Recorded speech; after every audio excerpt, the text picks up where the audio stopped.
Nishad party के पदाधिकारी के खुदकुशी पर बोले हैं संजय निषाद। मेरी और मेरे परिवार की छवि खराब करने की कोशिश यहाँ पर की जा रही है। इस मामले की गहनता से जांच हो, ये भी संजय निषाद की तरफ से कहा गया है। मुझे पूरा यकीन है कि धर्मात्मा निषाद नहीं लिख सकते मेरे खिलाफ। मुझे उनके जाने से बेहद दुख पहुंचा है और वो मेरे बेहद खास पदाधिकारी थे। तो देखिए, संजय निषाद की तरफ से भी ये बयान सामने आया है। धर्मात्मा निषाद मेरे पार्टी के सक्रिय कार्यकर्ता थे, जिनके आत्महत्या कर लिए जाने की सूचना से मैं बहुत स्तब्ध हूँ। धर्मात्मा का निधन बेहद दुखद है और मेरे लिए व्यक्तिगत क्षति है। ईश्वर से प्रार्थना करता हूँ कि उनकी पवित्र आत्मा को अपने श्री चरणों में स्थान दे। मैंने हमेशा धर्मात्मा जी का अपने स्तर से हर संभव सहयोग किया है, लेकिन इस दौरान धर्मात्मा निषाद के सोशल मीडिया अकाउंट से मेरे और मेरे परिवारजनों के खिलाफ एक बेहद दुर्भाग्यपूर्ण और पूरी तरह से असत्य टिप्पणी की गई है। मुझे पूरा भरोसा है कि धर्मात्मा निषाद ये कभी नहीं कर सकते। इस पोस्ट के जरिए मेरी और मेरे परिवार के साथ निषाद पार्टी की छवि को धूमिल करने की कोशिश की गई है। इसलिए मैं इस पूरे मामले की निष्पक्ष जांच चाहता हूं, ताकि सच सामने आए कि आखिर धर्मात्मा ने किन परिस्थितियों में कदम उठाया है और किस व्यक्ति द्वारा ये पोस्ट कर सबकी छवि धूमिल करने का प्रयास किया गया। तो देखिए, संजय निषाद की तरफ से भी बयान सामने आया, जिसमें उन्होंने कहा कि मुझे यकीन नहीं है कि ऐसा वो कर सकते हैं, लेकिन मुझे उनके जाने से बेहद दुख पहुंचा है और जांच की बात भी उन्होंने की है। उन्होंने कहा कि वो मेरे खास पदाधिकारी थे।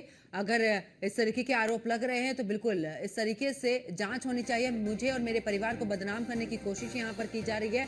इस मामले की गहनता से जांच हो, संजय निषाद की तरफ से कहा गया। तो निषाद पार्टी के पदाधिकारी के खुदकुशी पर बोले हैं संजय निषाद।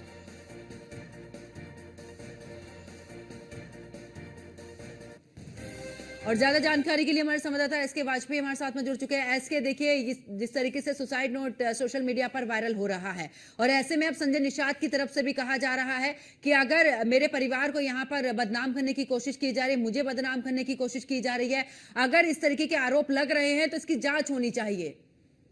बिल्कुल निश्चित तौर पर, क्योंकि संजय निषाद उत्तर प्रदेश सरकार में कैबिनेट मंत्री हैं और उनका एक सक्रिय पदाधिकारी उसी पार्टी के अलग अलग पदों पे रहा। करीब 10 साल तक डॉक्टर संजय निषाद से जुड़ा रहा और पार्टी के विभिन्न अभियानों और कार्यक्रमों में बढ़ चढ़ कर हिस्सा लेता रहा।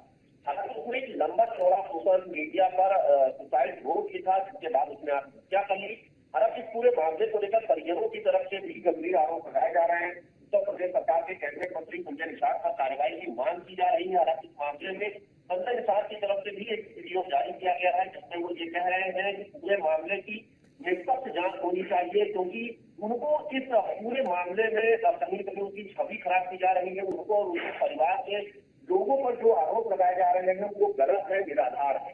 हालांकि इस पूरे मामले को लेकर क्योंकि पुलिस भी अपनी छानबीन प्राथमिक तौर पर कर रही है, देखना ये है कि पुलिस की छानबीन के बाद क्या कुछ निकल कर सामने आता हो। जिस तरीके से परिजन लगातार उत्तर प्रदेश के कैबिनेट मंत्री संजय निषाद पर कार्रवाई की मांग कर रहे हैं, तो पुलिस का क्या कुछ रुख इस पूरे मामले में रहता है।